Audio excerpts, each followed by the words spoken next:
Amores, o assunto de português de hoje é oração, sujeito e predicado, tá? Presente na página 151 e 152 do livro de vocês.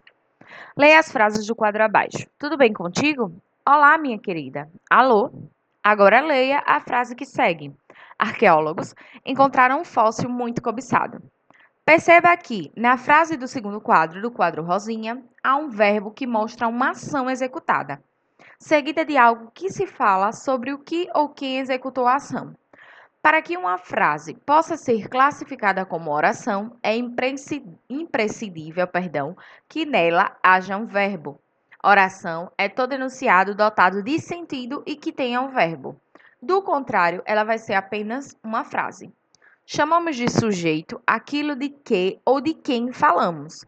E o que falamos sobre o sujeito dá-se o nome de predicado. Isso que vocês já viram no passado, tá? Por exemplo, ele traz aí um exemplo pra gente. Joana e Amanda vão ao show juntas. Aí a gente faz a pergunta ao verbo. Quem irá ao show? Quem vai ao show juntas? Aí Joana e Amanda. Então, Joana e Amanda, sujeito. E o restante da frase, vão ao show juntas, predicado, tá? Aí ele vai repetir o que eu acabei de falar. Para descobrirmos o sujeito de uma oração, fazemos a pergunta o que ou quem antes do verbo. Quem vão ao show juntas? Joana e Amanda. Verbo. O verbo vão e eu estou fazendo pergunta a ele, tá? Portanto, Joana e Amanda formam o sujeito desta oração. O que restar depois é o predicado.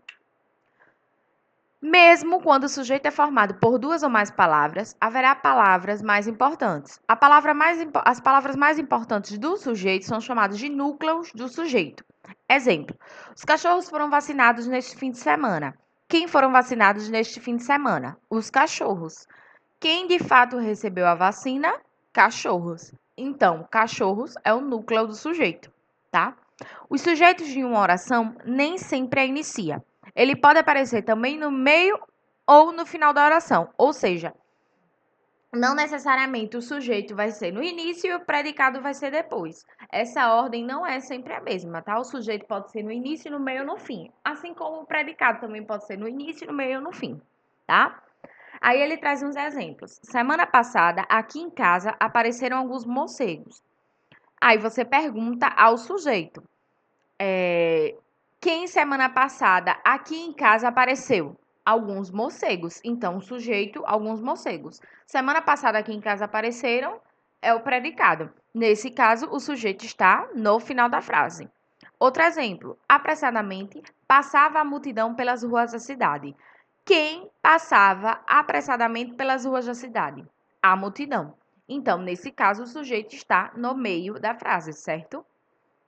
O sujeito de uma oração pode ser simples quando apresenta apenas um núcleo, ou composto quando possui mais de um núcleo. Por exemplo, os professores organizaram uma festa de formatura incrível para os seus alunos. Então, quem organizou uma festa de formatura incrível para os seus alunos? Os professores, tá? O núcleo do sujeito é professores, que nesse caso é simples. Mas existe um exemplo que ele traz aí embaixo.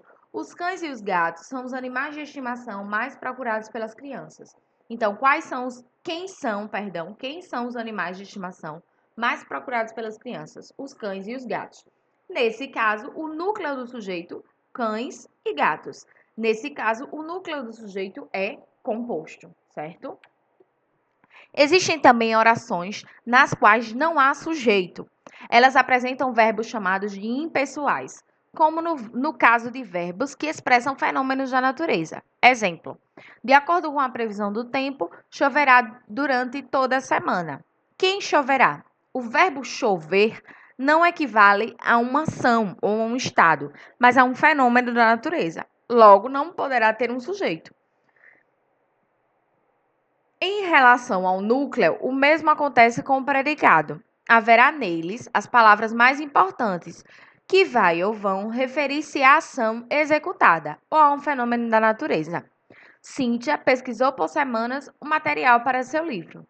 A ação executada por Cíntia foi a de pesquisar, ou seja, ela mostrar exatamente o que queremos dizer sobre o sujeito. No caso dos verbos, que indicam fenômeno, Por não possuírem sujeito, os próprios verbos equivalem ao núcleo, pois contém a informação que pretendemos passar. Ou seja, nunca nevou por aqui. O verbo nevou equivale ao núcleo, certo? Porque ele informa o que a gente pretende passar, que é nevar, tá? Qualquer dúvida no WhatsApp.